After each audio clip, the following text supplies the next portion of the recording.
नमस्कार मित्रांनो, मी हेमंत देसाई ऑफिशियल या माझ्या यूट्यूब चॅनलमध्ये आपलं सगळ्यांचं मनापासून स्वागत करतो। मित्रांनो, दिवसेंदिवस महाराष्ट्र राज्याची परिस्थिती अतिशय बिकट होत चालली आहे। राजकीय प्रदूषण वाढलेलं आहे। सत्ताधारी आणि विरोधी पक्ष यांच्यामधलं मानसिक अंतर, मैत्रीभाव कमी झालेला आहे। रोजच्या रोज एकमेकांवरती आरोप प्रत्यारोप केले जात आहेत आणि अगदी 5-7 वर्षापूर्वी इतकं भयानक अशा प्रकारचं वातावरण होतं। काँग्रेस राष्ट्रवादी पक्षाचं सरकार असताना भाजप विरोधात होतं, पण तरी देखील अशा प्रकारचे संबंध बिघडले नव्हते।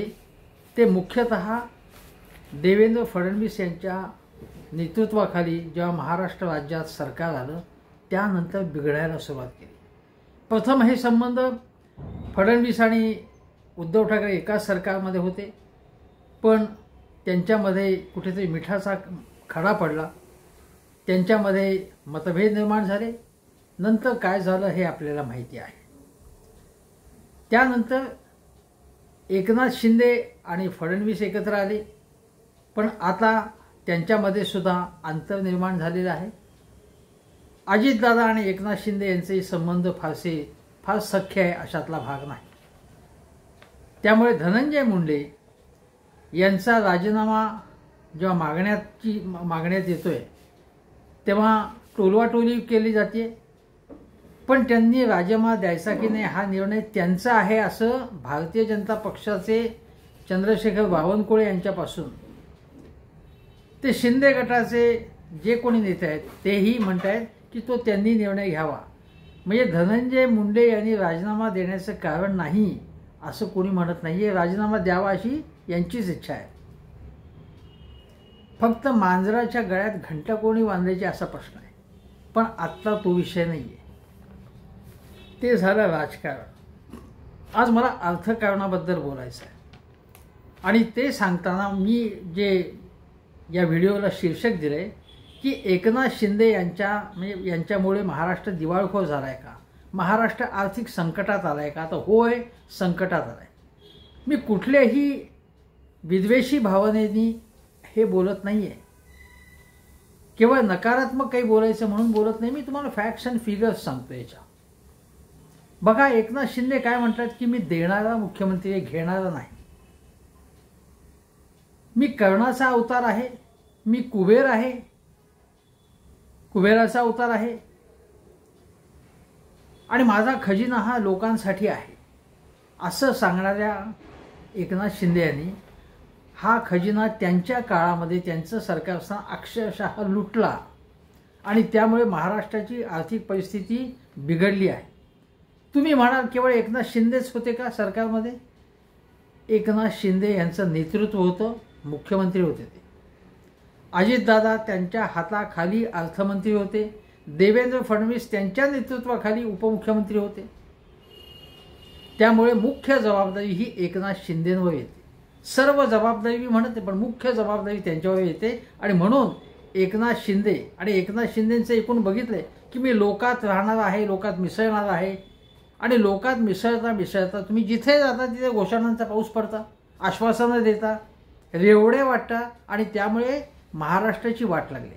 रेवडे वाटताना जर त्या विरोधी पक्षांनी वाटल्या तर पंतप्रधान मोदी त्याच्यावर बोट ठेवतात किंवा भाजपवाले बोट ठेवतात, पण आपण स्वतः रेवड्या वाटतो तेव्हा ते काय असतं, तेव्हा मात्र ते गोरगरिबांचं कल्याण असतं।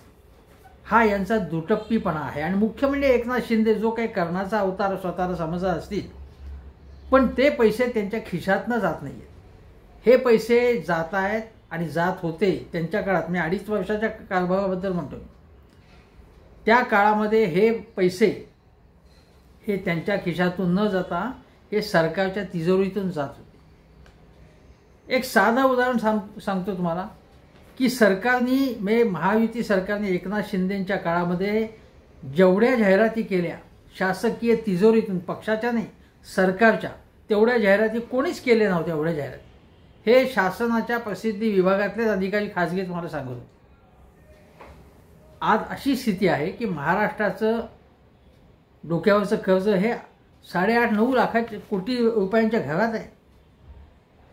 आणि सरकारच्या पंतप्रधानांच्या आर्थिक सल्लागार परिषदेने महाराष्ट्राचं दरडोई उत्पन्न, महाराष्ट्राची एकूण स्थिती याच्याबद्दल प्रतिकूल भाष्य केलं. हे आपण लक्षात घेतलं पाहिजे.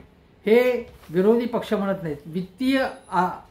वित्तीय आरोग्य म्हणजे आर्थिक आरोग्य कसं आहे याचा जो निर्देशांक आहे, याच्यामध्ये आपला 4था जो क्रमांक होता तो आता 6वा झाला आहे. आणि सामाजिक किंवा मुख्यतः बाकी जो आर्थिक खर्च जो असतो आपला, बाकी जो खऱ्या अर्थाने ज्याच्यामधून समाज कल्याण होतं तो खर्च कमी झाला आहे असं नीती आयोगाने म्हटलेलं आहे. हे आपण लक्षात घ्या. ओडिशा, छत्तीसगड, झारखंड, गोवासारखी राज्य ही आपल्या पुढे गेले, नंतर नंबर आपला लागला आहे. कोणी सांगितलं? पंतप्रधानांची आर्थिक परिषद असेल, नीती आयोग असेल, रिझर्व्ह बँक आहे, त्यांनी ताशेरे मारलेले आहेत महाराष्ट्राच्या आर्थिक कारभाराबद्दल. आणि हा काळ आहे मुख्यतः एकनाथ शिंदेंच्या काळातला. हे आपण लक्षात घ्या. आता मी तुम्हाला सांगतो की 2024च्या डिसेंबरमध्ये मी आता नवं सरकार देवेंद्रजींच्या नेतृत्वाखाली तेव्हा सत्तारूढ झालो. पण त्याच्या अगोदर ज्या पुरवण्या मागण्या आपण म्हणजे बजेट होतं गेल्या वर्षीच, जेव्हा एकनाथ शिंदे मुख्यमंत्री होते ते होतं 6,69,000 कोटी रुपयांचं 2024-25 मध्ये. त्यानंतर लगेच जुलै महिन्यामध्ये 94,000 कोटी रुपयांच्या पुरवणी मागण्या सादर करण्यात आल्या. आणि नंतर त्या मागण्यामध्ये आणखीन भर पडली. 1,30,000 कोटी रुपये एवढं बजेट आहे आपलं. आणि शिवाय या पुरवणी मागण्या, आणि त्या पुरवणी मागण्या किती असाव्यात? साधारणतः माधव गोडबोले समिती होती, आपले अर्थसचिव होते, फार मोठे लेखक विचारवंतही होते, अत्यंत सभ्य सुसंस्कृत गृहस्थ जे माझ्या चांगला ओळखीचे होते. त्यांनी सांगितलं होतं की 5 ते 10% जास्तीत जास्त असायला पाहिजे खर्च, म्हणजे पुरवणी मागण्या खर्च नाही, एकूण बजेट. आता हे प्रमाण शिंदेंच्या काळातच हे 18-19% गेले. हे लक्षात घ्या. म्हणजे किती आर्थिक बेशिस्त आपण घेतली बघा. एकेकाळी महाराष्ट्र शासनाचं औद्योगिक प्रशासन हे किती चांगलं आहे असं म्हटलं जायचं. पण शिंदेंचे जे उद्योगमंत्री होते उदय सामंत, किंवा आताही आहेत, पण ते शिंदे सेनेचे आहेत, त्यांच्या काळामध्ये MIDCचे भूखंड वेगवेगळ्या समाजोन्नती मंडळ म्हणजे जे आपल्या गोतावळ्यातले असतील त्यांना पटापट वाटण्यात आले. औद्योगिक MIDCच्या क्षेत्रामधली खंडणीखोरी वाढली त्यांच्या काळामध्ये. हे लक्षात घ्या आपण. त्यामुळे नुसते दावोसला जाऊन यायचं आणि कशी गुंतवणूक आली म्हणून ढोल पिटायचं आणि जाहिरातबाजी करायची, एवढंच करतात एकनाथ शिंदे. पण कसा कारभार होता याच्याबद्दल स्वतः देवेंद्र फडणवीसांनी भाष्य केले की खंडणीखोरी चालू देणार नाही. म्हणजे खंडणीखोरी चालली आहे हे त्यांनी मान्य केलं. बीडमध्ये आहे, पण प्रत्येक जिल्ह्यामधल्या MIDCमध्ये अनेक वसाहतींमध्ये उद्योजकांकडून खंडणी वसूल केली जाते. आणि मी जे तुम्हाला सांगतोय आता की या प्रकारच्या ज्या गोष्टी म्हणजे MIDC बाबत असतील किंवा औद्योगिक प्रशासनाबद्दल आपला कारभार चांगला होता. महाराष्ट्राकडे आदराने बघायचे लोक. अरे किती चांगले सेक्रेटरीज आहेत त्यांच्याकडे, किती चांगले अधिकारी आहेत, किती चांगल्या प्रकारे काम चाललं. यशवंतराव चव्हाण असतील, अगदी मनोहर जोशींच्या पर्यंत अशा प्रकारच्या गोष्टी घडत नव्हत्या. त्या औद्योगिक प्रशासन आपलं बिघडलं. आणि दुसरीकडे जे आपल्याकडे आपली वित्तीय शिस्त असायची, महाराष्ट्र म्हणजे अगदी वित्तीय शिस्तीबाबत एकदम एक नंबर राज्य, ती वित्तीय शिस्त आपली बिघडली पूर्णपणे. कर्जबाजारी झालोत आपण एवढे. आणि महसुली तूट आपली 2 लाख कोटींवर गेलेली आहे. 2 लाख कोटी रुपयांवरती महसुली तूट गेलेली आहे. ही एकनाथ शिंदेंच्या उधळपट्टीच्या कारभारामुळे झाली. जाहिरातबाजी करायची, नुसती इव्हेंटबाजी करायची आणि प्रत्यक्ष काम काही नाही करायचं. केवळ निवडणुकीत जिंकून यायचं, ठेकेदारांना कामं द्यायची, हे चाललं. आता एवढं हे सगळं तुम्ही खर्च करताय. आणि मी तुम्हाला सांगतो की मुंबई गोवा महामार्ग, मी त्याच्यामध्ये मी सगळे महाराष्ट्र याच्यावरती म्हणा, मुंबई गोवा महामार्ग सुद्धा ठाकठीक करता आला नाही यांना. बाकीचे अटल सेतू, सागरी महामार्ग, समृद्धी महामार्ग पटापट झाले. कारण तिकडे धडाधड फार मोठी कॉन्ट्रॅक्ट्स होती त्याच्यामध्ये, ते धडाधड यांनी केले. पण मुंबई गोवा महामार्गाचं फॉलोअप घ्यावं आपण असं ना शिंदेना वाटलं ना आताही वाटत नाही, हे आपण लक्षात घेतलं. आता मी तुम्हाला सांगतो की शिंदे काय म्हणायचे की उद्धव ठाकरेंचं सरकार स्थगिती सरकार.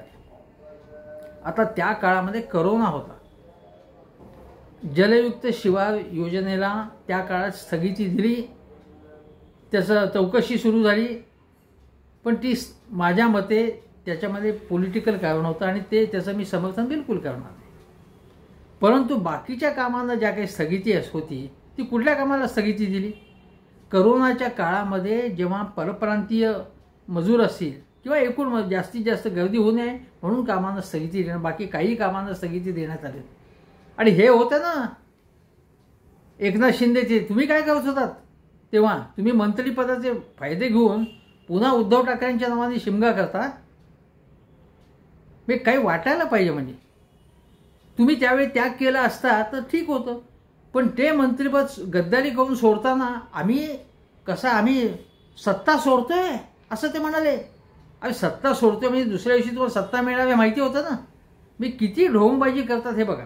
आता तुम्हाला सांगतो की याच्यामध्ये स्थगिती आम्ही देत नाही, पण विरोधी पक्ष म्हणजे महाविकास आघाडी, काँग्रेस, राष्ट्रवादी काँग्रेस एकसंध होते तेव्हा त्यांना आणि उद्धव ठाकरेंच्या याला एक छदामाही त्यांनी दिला नाही त्यांच्या विकास कामांना, विरोधी पक्षांच्या. मग त्या कामांना स्थगिती मिळाली त्याचं काय? म्हणजे किती अन्याय करत होते, किती खोटारडेपणा, किती लबाडी, किती ढोंगबाजी. आपल्या चेल्या चपाट्यांच्या यांना पटापट कामं द्यायची, ठेकेदारांना बिलं ताबडतोब मंजूर करायची. आणि हे सगळं असताना विरोधी पक्षांना तुम्ही त्यांच्या तोंडाला पानं पुसायची. विरोधी पक्षांना सर्वसामान्य माणूसच निवडून देतो ना, का पाकिस्तानचे लोक निवडून देतात, का चीनमधले लोक निवडून देतात त्यांना? हा भाग आहे. आता तुम्हाला सांगतो, एक गोष्ट सांगतो तुम्हाला. मुंबई महानगरपालिकेचा जो काही निधी असतो राखीव निधी, तो 92,000 कोटी होता, तो 8,000 कोटी रुपयांनी खाली आणला. त्याच्यामधनं पटापट रकमा उचलल्या. आता एवढं होऊन सुद्धा मुंबई महानगरपालिकेचा कारभार कसा आहे? मुंबई महानगरपालिकेचा कारभार त्यांच्या म्हणजे कुठून महसूल मिळवायचा हे त्यांना डोकेदुखी झाली, हा ताप झालेला आहे. आणि मग राखीव निधीतनं पैसे काढा असं चाललेलं आहे. आणि शिवाय त्यांच्या डोक्यावरचं कर्ज वाढत चालले. आणि हे कर्ज वाढण्याचं कारण मुख्य म्हणजे जर आपण बघितलं तर त्याला कारण पालिकेवरती म्हणजे 2.5 लाख कोटी रुपये म्हणजे कर्ज आणि व्याज धरून पालिकेवरती 2.5 लाख कोटी रुपये डोक्यावरती आहे त्यांच्या, हे लक्षात घ्या. अजून एक उदाहरण सांगतो तुम्हाला की गडचिरोलीचे पालकमंत्री एकनाथ शिंदे होते.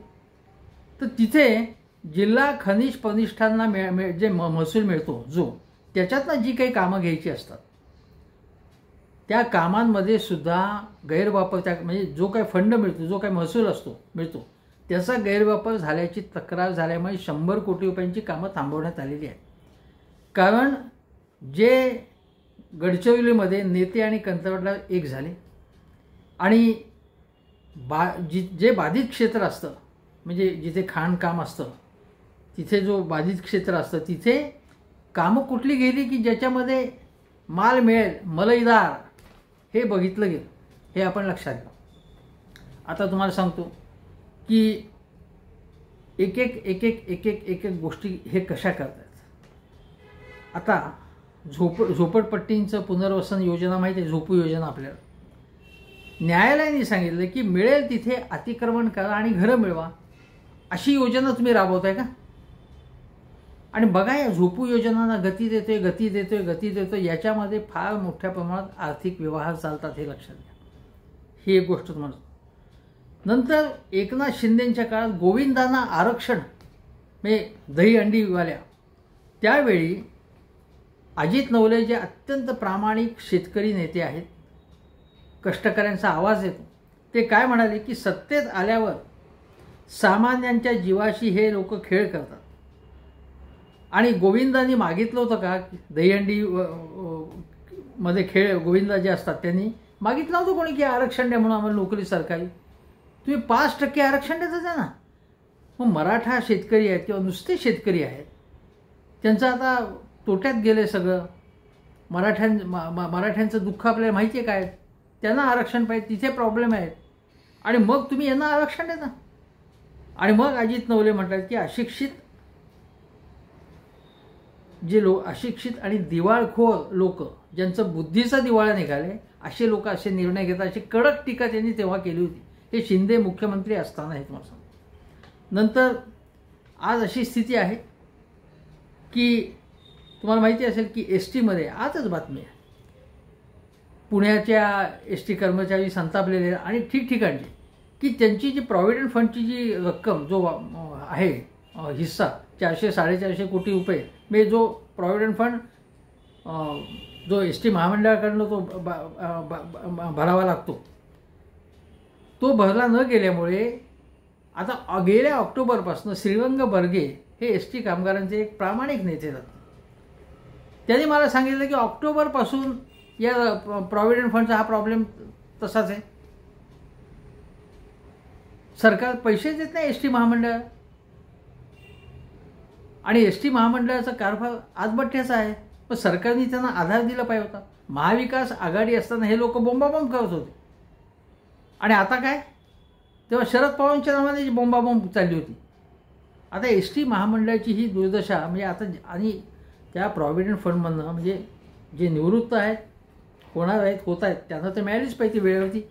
पण प्रॉव्हिडंट फंड जो जमा होतो त्याच्यातनं कधी कधी मुलाच्या लग्नाच्या वेळी किंवा तातडीच्या काही खर्चासाठी उचल घेता येते, ती उचलही घेता येत नाही आता. त्यामुळे अगणित एसटी कर्मचारी बोंब मारतात अक्षरशः. हे झालं. नंतर आता BSTचं तुम्हाला सांगायला पाहिजे की BSTचा कारभारसुद्धा, जी BST सर्व्हिस भारतात सर्वात चांगली समजली जाते, त्या BSTच्या अपघातात वाढ झालेली आहे. तुम्हाला माहिती आहे की अपघात कसे मध्ये होतात. प्रवासी संख्येत घट झालेली आहे, आणि त्यांच्या म्हणजे जे 74,000 कोटी रुपयांचं महानगरपालिकेचं, मुंबई महानगरपालिकेचं बजेट 2-4 दिवसापूर्वी झालं, त्या बजेट 74,000 कोटींचं बजेट, त्याच्यामध्ये फक्त 1250-55 कोटी रुपये फक्त या BSTसाठी राखीव ठेवण्यात आले. आता BSTची हालत खराब आहे, आणि ही जीवनवाहिनी आहे. त्या BSTचा कारभाराची दुर्दशा ह्या एकनाथ शिंदेच्या काळात आणखीन झाली. एसटीची दुर्दशा झाली. आता या गोष्टी झाल्या. आता अजून एक गोष्ट सांगतो की शिवशाहीचा बोऱ्या वाजलेल्या, आता जवळजवळ बोऱ्याच वाजल्या शिवशाहीचा. अजून एक गोष्ट सांगतो की तुम्हाला सांगतो की आपल्याकडे ज्या योजना एकनाथ शिंदेच्या काळात आणल्या, देणारा मुख्यमंत्री आहे ना, करुणाचा अवतार असल्यामुळे, लाडकी बहीण योजना, लाडका भाऊ योजना, शेतकऱ्यांना मोफत वीज असेल, तीर्थक्षेत्र योजना म्हणजे सिनियर सिटिझन्सना, अशा अनेक योजना, नंतर आनंदाचा शिधा योजना, या सगळ्या एकापाठोपाठ योजना आल्या. आणि तुम्ही आम्ही मुख्यमंत्री असलो तर आपणही सगळ्यांचं मतदारांना खुश करण्यासाठी सगळ्याच खजिना रिता करू शकतो ना. त्याला काय लागतं, त्याला काही डोकं लागतं का? तुम्हाला वित्तीय शिस्त किंवा आर्थिक भान ठेवायला लागतं की आपल्या तिजोरीत किती पैसे आहेत. तातडीचा खर्च करायचा आला तर तिजोरीत काही पैसे पाहिजेत ना, की आपण प्रपंच चालवतो. कुटुंब, जेव्हा आपण कुटुंबाची इकॉनॉमी अर्थशास्त्र बघतो तेव्हा काय म्हणतो आपण की काही अचानक संकट आलं तर थोडा पैसा पाहिजे आपल्याकडे, थोडीशी कॅश पाहिजे. काही बँकेत ठेवतो, काही शेअर्समध्ये ठेवतो, काही म्युच्युअल फंडात ठेवतो. हे आपण व्यवस्थापन करतो ना, पण अंथरून पाहून पाय पसरतो. पण यांचं काय स्वभाव आहे, हलवायाच्या घरावरती तुळशीपत्र ठेवायचं. म्हणजे पैसा आपला करदात्यांचा, मतदारांचा, आणि मी लोकांना देतो म्हणजे तुम्ही खिशातनं देत नाहीत हे पैसे. खिशातनं तुम्ही जे देतात ते पैसे, तुमच्याकडे समृद्धी कुठून आली हे लोकांना माहिती आहे, आणि त्याच्यातनं तुम्ही देता ते पैसे. पण ते जे पैसे देता तुम्ही खिशातनं, ते कमी देतात त्या प्रमाणात.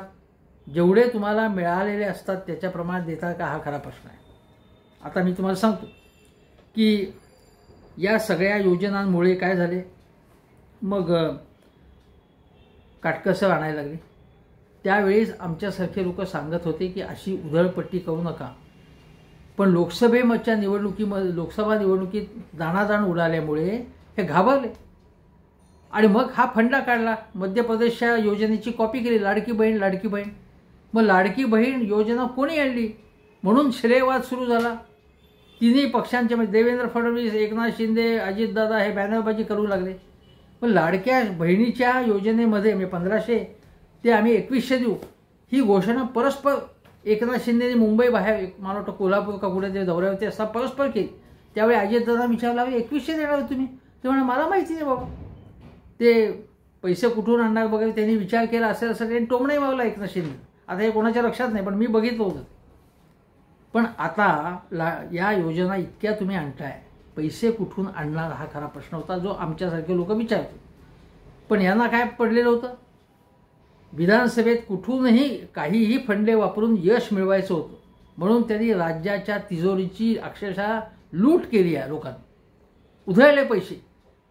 आणि आता काय करायची पाळी आली की लाडकी बहीण योजनेत सुधारणा केली. काय तर संजय गांधी योजना असेल, निराधार योजना, नमो शेतकरी योजना असेल किंवा कुठल्याही सरकारी योजनेमध्ये 1500 रुपयांपेक्षा ज्या बहिणींना, ज्या म्हणजे मतदारांना, ज्या महिला मतदारांना 1500 रुपयापेक्षा जास्त रक्कम मिळते त्यांना या लाडकी बहीण योजनेचा फायदा मिळणार असं ठरलं. आणि निकष बदलले आणि 5 लाख आत्ताच वगळण्यात आलेत लाडक्या बहिणी. आणि अजून 10-11 लाख लोकांची म्हणजे ती तपासणी व्हायची, छाननी व्हायची. म्हणजे अजून एक 5-10 लाख लोक या महिला याच्यातनं वगळण्यात येण्याची शक्यता आहे.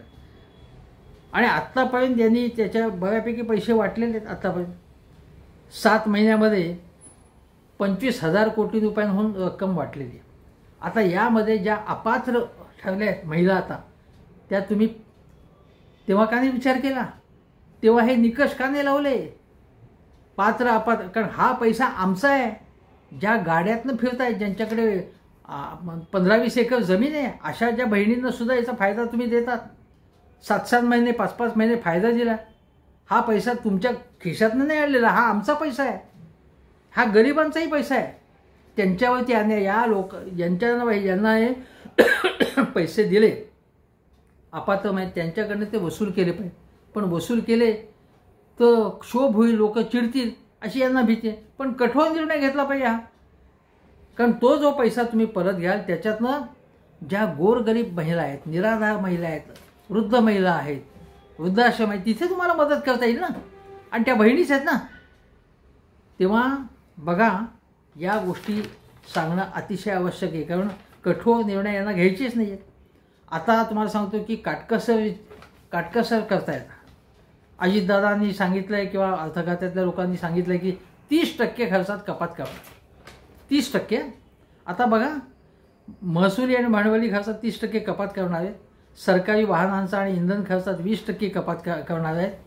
आणि काही योजना ज्या आहेत, लाडकी बहीण असेल तिची फेररचना करणार, म्हणजे काही बहिणींना वगळणार. लाडका भाऊ असेल, आनंदाचा शिधा, वेगवेगळ्या योजना ज्या एकनाथ शिंदेंनी आणल्या त्यांच्यावरती संक्रांत येण्याची शक्यता आहे.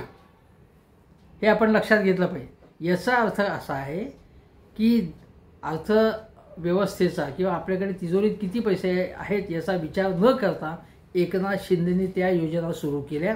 कारण ते मुख्यमंत्री होते त्यावेळी. कदाचित ते मुख्यमंत्री असल्यामुळे अजितदादा किंवा हे देवेंद्रजी बोलले की ते माहीत नाही, त्यांनासुद्धा त्या निर्णयाचं खापर त्यांच्यावर फोडायला लागेल. पण मुख्य जबाबदारी एकनाथ शिंदेची. तेव्हाच मी म्हणत होतो, अनेकदा सांगितलं होतं की हे चुकीचं आहे, अशी उधळपट्टी. तुम्ही पैसे कुठून आणणार? तर अजितदादा म्हणाले की तुम्ही काय सांगू नका, आम्ही सगळी व्यवस्था केली. कुठे व्यवस्था केली?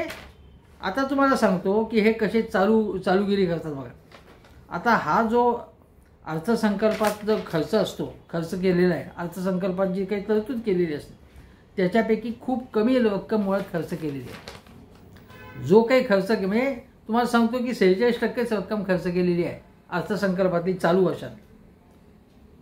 आणि खर्च कशात केला आहे? 46,000 कोटी रुपये लाडकी बहीण योजना, ज्या पॉप्युलर योजना ज्याच्यामुळे मतं मिळावेत त्या योजनांवरचा खर्च केला आणि बाकी अनेक योजनांवर खर्चच केला नाही, ते बोंबा मारत आहेत.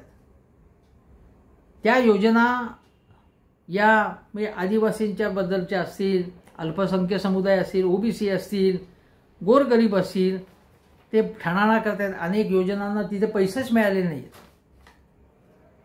ST वाले बोंबा मारतायत, BSTला पैसे नाहीत. हे सगळं जे आहे ते संपूर्ण आपण जर बघितलं तर संपूर्ण राज्याचा कारभार हा दिवाळखोरीचा कसा केला आहे ते तुम्हाला सांगतो. आणि हे करतानाच एकीकडे आता या डोंबिवलीला भर वस्तीमध्ये नोंदणी न करता एक बोगस बँक फिन शार्प कायची फिन सर्व का कायची बँक, सहकारी बँक, ही बँक स्थापन झाली. ही डोंबिवलीच्या भर वस्तीत अशी बँक स्थापन होते. वाटते ते आमिष दाखवतात, लोकांना गंडवतात आणि तुम्हाला दिसलं नाही. ते एक टोरेस त्यांनी एक गुंतवणूकदारांना गंडवलं, ते कळलं नाही तुम्हाला. अनेक गोष्टी सांगतो तुम्हाला की मनरेगा ही योजना अत्यंत महत्त्वाची. तिथे अकुशल कामगारांना रोजगार देण्याच्या ऐवजी 2.5 वर्षामध्ये फक्त कंत्राट ठेकेदारांना च्या फायद्यासाठी ज्या काही योजना असतील त्या राबवल्या जात होत्या. हे ताशेरे मारण्यात आलेले आहेत. हे विरोधकांचं नाही आहे, हे ताशेरे मारण्यात आले संबंधितांनी, संबंधित यंत्रणांनी, संबंधित तज्ज्ञांनी. अजून एक गोष्ट सांगतो.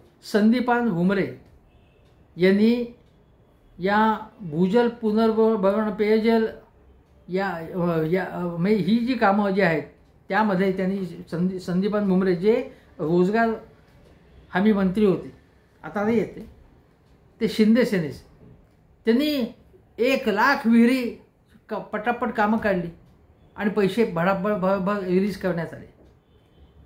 याच्यावरती टीका करण्यात आली आहे. केंद्र सरकारकडनं टीका झालेली आहे. म्हणजे काय कारभार चाललाय बघा. यांचा इंटरेस्ट फक्त ठेकेदारांना कामं देण्यात आहे. म्हणजे मनरेगा नीट राबवण्यात आली नाही. तिथे रस्त्याने पेव्हर ब्लॉकची कामं घेतली. तिथे पेयजलाचं काम, भूजल पुनर्भरण जे अत्यंत महत्त्वाचं आहे सर, की जमिनीचा उपसा होतोय, पुनर्भरण आवश्यक आहे, ती कामं करण्यात आली नाही. म्हणजे मनरेगाची वाट लावली यांनी. बस जलजीवन मिशन तेही धड काम नाही चालू. म्हणजे तुम्ही बघा की जी अत्यंत महत्त्वाची कामं आहेत ती कमी आहेत, ती कामं हाती घेण्यात आली. मनरेगामध्ये 7.5 लाख मजुरांना, त्यामध्ये महिला आणि दलित स्त्री पुरुष आणि महिला एकूणच यांची संख्या खूप आहे. त्यांना सप्टेंबरपासून मजुरी मिळालेली नाही आहे. मी तुम्हाला एक एक उदाहरणं देतो काय काय चाललं आहे. न्यायमूर्ती अभय ओक जे अत्यंत आदरणीय व्यक्तिमत्व आहे, त्यांचं भाषण झालं परवा. त्यांनी काय सांगितलं की कर्नाटकमध्ये न्यायसंस्थेला जी किमान इन्फ्रास्ट्रक्चर मिळतं, म्हणजे बसायची जागा, टेबल, खुर्ची, इमारत, पंखे, काय अशी आम्ही जे मागू ते तिथे मिळतं. आणि महाराष्ट्रात मात्र साध्या साध्या गोष्टी मिळत नाही. त्यांनी पुण्याचे उदाहरण दिलं, पुण्याच्या एका न्यायालयाचं, की तिथे साध्या साध्या बसायला धड व्यवस्था नाही आहे. अशी अनेक गोष्टी आहेत की ज्या आपला जो कसा कारभार चाललेला आहे आणि केवळ जाहिरातबाजी कशी या लोकांनी केलेली आहे ते मी तुम्हाला मला सांगण्याचा उद्देश आहे. म्हणजे एकीकडे तुम्ही सांगताय की महाराष्ट्र हा आमच्या काळामध्ये थांबणार नाही, धावणार आहे. महाराष्ट्रामध्ये कशी परदेशी गुंतवणूक येते, आम्ही दावोसला कसे जातोय, बडे बडे उद्योगपती आम्हाला कसे भेटत आहेत. पण यांना केवळ बडे उद्योगपती आणि बडे ठेकेदार यांच्यातच रस आहे. आणि हे मी मुख्यतः एकनाथ शिंदेंबद्दल बोलते. एकनाथ शिंदेंचा कारभार जो झाला त्याच्यातून त्यांनी स्वतःची ब्रँड इमेज तयार केली. स्वतःचा म्हणजे आपल्या पैशातून स्वतःचा पक्ष जो आहे तो बांधला त्यांनी, म्हणजे आर्थिकदृष्ट्या बांधला. कारण पैसे कोणाचे होते आपले, वेगवेगळे समृद्धी महामार्ग असेल, अटल सेतू असेल, कोस्टल सीवे असेल, आणि एवढंच नव्हे तर बाकी वेगवेगळ्या ज्या योजना जाहीर केल्या धडाधड, त्यामधून ठेकेदारांना कशी कामं मिळतील, बड्या उद्योजकांना कशी कामं मिळतील, आपल्या चिल्या चपाट्यांना कशी कामं मिळतील हेच बघितलं गेलं आणि महाराष्ट्राचं अर्थकारण धुळीला मिळालं. महाराष्ट्राला दिवाळखोरीच्या उंबरठ्यावर नेऊन ठेवलं. इतर राज्यांचा जो आदर्श महाराष्ट्र होता, औद्योगिक प्रशासन असेल किंवा आर्थिक कारभार, ते स्थान आपलं ढळलेलं आहे. आपण खाली गेलेलो आहे. आता देवेंद्र फडणवीस मुख्यमंत्री जे आहे ते आता याला काही प्रमाणात शिस्त लावण्याचा प्रयत्न करत आहेत, अशा बातम्या आहेत. तसं असेल खरं तर त्याबद्दल जेव्हा ते प्रत्यक्षात येईल त्याबद्दल त्यांना धन्यवाद देऊ. पण एकनाथ शिंदे यांच्या काळातल्या अनेक भ्रष्टाचाराबद्दल किंवा जे सेक्रेटरीज आहेत, जे भ्रष्ट प्रतिमेचे आहेत, कलंकित आहेत, त्यांना चाप लावण्याबाबत फडणवीस ठाम भूमिका घेत आहेत अशा बातम्या आहेत. ही चांगली गोष्ट आहे. एकनाथ शिंदे यांचा कारभार कसा होता ते मी तुम्हाला सांगितलं. याचा अर्थ अजितदादा किंवा भाजप यांचा कारभार चांगला होता असं नाही, तेही त्याच्यामध्ये सामील होते. पण नेतृत्व एकनाथ शिंदेंकडे होतं. म्हणून हा जो काही कर्ण महाराष्ट्राचा कर्ण आहे त्यांनी महाराष्ट्रामध्ये काय दिवे लावलेले आहेत ते आपण पाहिलेलं आहे. हे मी तुम्हाला मुद्दामून पॉईंट बाय पॉईंट सांगतोय, तुम्ही लक्षात घ्या. कोणाच्याही द्वेषापोटी सांगत नाही, मुद्द्यांच्या आधारेच मी बोलतो, हे लक्षात घ्या. इथेच थांबण्यापूर्वी हेमंत देसाई ऑफिशियल हा माझा यूट्यूब चॅनल जरूर बघा. शेजारचं बेल आयकनचं बटन दाबून सबस्क्राईब करा. भास्कर जाधव यांच्याबद्दलचा माझा कालचा व्हिडिओ, हा कालचा नाही परवाचा व्हिडिओ, हा तुफान गाजला, चर्चेचा विषय झाला आणि अनेक महत्त्वाच्या लोकांनी राजकारणातल्या तो पाहिला, त्याच्याबद्दल प्रतिसाद दिला आणि लोकांना तो विलक्षण आवडला.